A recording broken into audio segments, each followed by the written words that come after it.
অভিনেত্রীর গায়ে হাত দিলেন কেন সাকিব? কোমরে এই জায়গায় কিন্তু হাত দিয়েছে। দর্শক, সোনালী নিউজরুম সংলাপে আপনাদেরকে স্বাগত। আমি রয়েছি মোহাম্মদ জুবায়ের আলম এবং আমার সহকর্মী রয়েছে রিয়াদ হোসেন। আজকে আমরা দুটি বিষয় নিয়ে আলোচনা করব।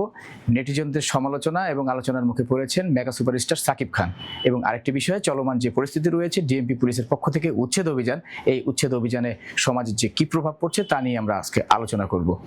আমরা প্রশ্ন নিতে পারি, কেমন আছেন ভাই? ভালো আছি, আপনি কেমন আছেন? আলহামদুলিল্লাহ। মেগা সুপারস্টার সাকিব খানকে নিয়ে এত আলোচনা কেন? আপনি দেখবেন ঈদের যে সাকিব খানের প্রিন্স ছবিটা বের হয়েছে, সেই ছবিটা থেকে ভুলগুলো রয়েছে, সেই ভুলগুলো নিয়ে কিন্তু সাকিব খান একটা সংবাদ সম্মেলন ডেকেছে। সেই সংবাদ সম্মেলন শেষ করে যখন তারা বের হচ্ছে, তখন কিন্তু যে তার নায়িকারে তিনি কিন্তু সেভ করতে গিয়ে তার কোমরে এই জায়গায় কিন্তু হাত দিয়েছে। সেটিকে নিয়ে কিন্তু বিভিন্ন জায়গায় আমরা দেখছি কথা এবং আলোচনা সমালোচনা চলছে।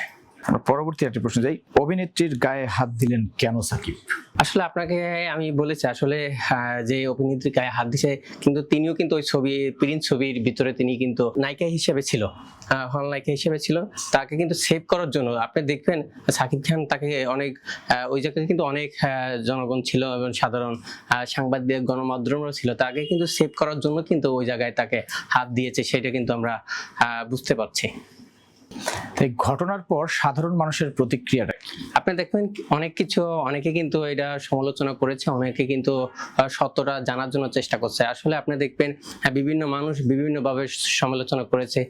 অনেকে বলছে সাকিব খান নায়িকাকে সেভ করার জন্য তাকে ওই জায়গায় হাত দিয়েছে, অনেকে বাজে মন্তব্য করেছে। আসলে সত্যটা কি এখনো কিন্তু জানা যায়নি। কোন নায়িকা যেই নায়িকার হাতে কোমরে তিনি হাত দিয়েছে, সেই নায়িকা কিন্তু কোনো প্রক্রিয়া জানায়নি।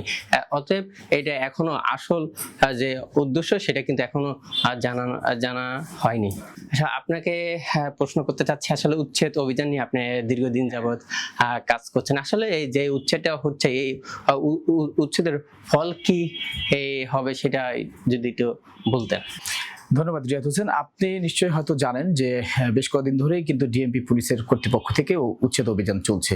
আপনার শহরের সায়দাবাদ থেকে শুরু করে আপনার সায়দাবাদ, উত্তরা, কামরাঙ্গীচর এবং বিভিন্ন জায়গাতে অভিযান চলছে এবং নিউ মার্কেটও অভিযান চলছে। উচ্ছেদের অভিযানের কিছুক্ষণের পরেই কিন্তু আবার পুনরায় এই দোকানপাটগুলো বসে রাস্তায় যান চলাচল অস্বাভাবিক হয়ে পড়ে।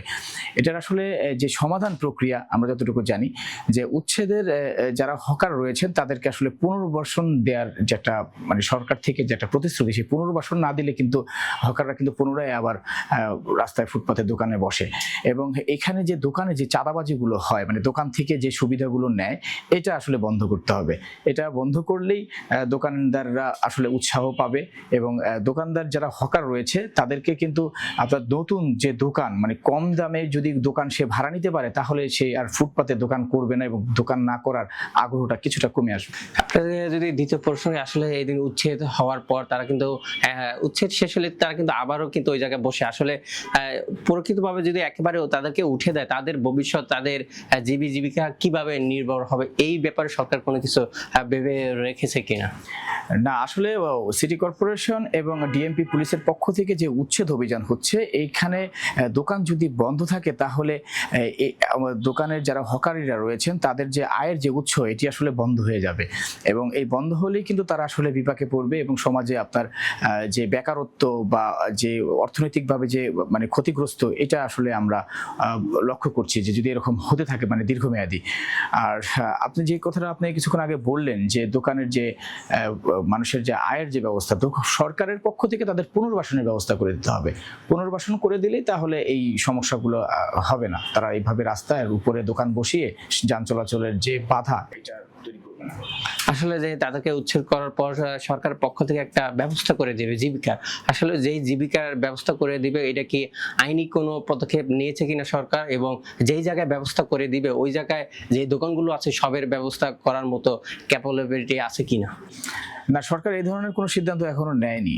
কিন্তু যে রাস্তায় যে যা চলাচলের যে বাধা, এই বাধার কারণে মূলত যে হকাররা যে পর্সা সাজিয়ে বিভিন্ন নানা প্রকারের দোকান বসিয়েছে মার্কেটের সামনে বা বিভিন্ন বাস স্ট্যান্ডে, তো এই জায়গাগুলো আসলে ফাঁকা করে দিচ্ছে, ফলের দোকান থেকে শুরু করে মোবাইল অ্যাক্সেসরিজ এবং জুতার দোকান, বিভিন্ন রকমের যে জামা পোশাক বিক্রি করছে রাস্তার পাশে, এগুলো আসলে শুধু নামমাত্রই উচ্ছেদ অভিযান হচ্ছে, কিন্তু যে হকারকে যে পুনর্বাসন করে দেয়া বা হকারের যে নতুন একটি স্থানান্তর করে দেওয়া, যে সেখানে তারা দোকান করে তারা সেখানে দোকানদারি করবে, এই ধরনের কোনো পরিবেশ এখনো তৈরি করেনি সরকার।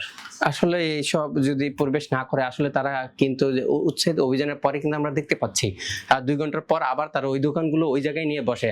আসলে যদি সরকার এই ব্যাপারটা তাদের সাথে আলোচনা করে, তারপর তাদেরকে যে স্বইচ্ছায় যদি একটা আলোচনার মাধ্যমে যদি বলে আপনারা ফুটপাত থেকে আপনাদেরকে একটা জায়গায় রেখে এই জায়গায় আপনারা ব্যবসা করেন, এইটা করলে ভালো হয় কিনা আপনি মনে করেন?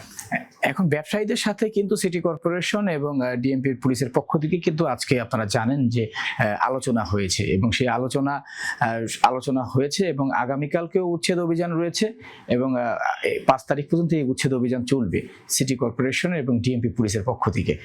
এখন এই আলোচনার মধ্যে ব্যবসায়ীরা পুনর্বাসনের জন্য বলেছে যে হকারদেরকে আলাদা জায়গায় স্থানান্তর করে দেওয়ার জন্য। এখন এটা যদি আসলে সরকারের পক্ষ থেকে তারা যদি এটা বাস্তবায়ন করে, তাহলে হয়তো আমাদের যে সমস্যা রয়েছে শহরে, এগুলো আসলে লাঘব হবে। ধন্যবাদ, অসংখ্য ধন্যবাদ। আপনাকে ধন্যবাদ। দর্শক, এই ছিল সোনালী সংলাপের যে আজকের যে আয়োজন। আগামী নতুন কোনো পর্বে আপনাদেরকে নতুন কোনো বিষয় নিয়ে আমরা জানাবো। অবশ্যই সোনালী নিউজের সাথে থাকবেন এবং সংযুক্ত থাকবেন। ধন্যবাদ সবাইকে।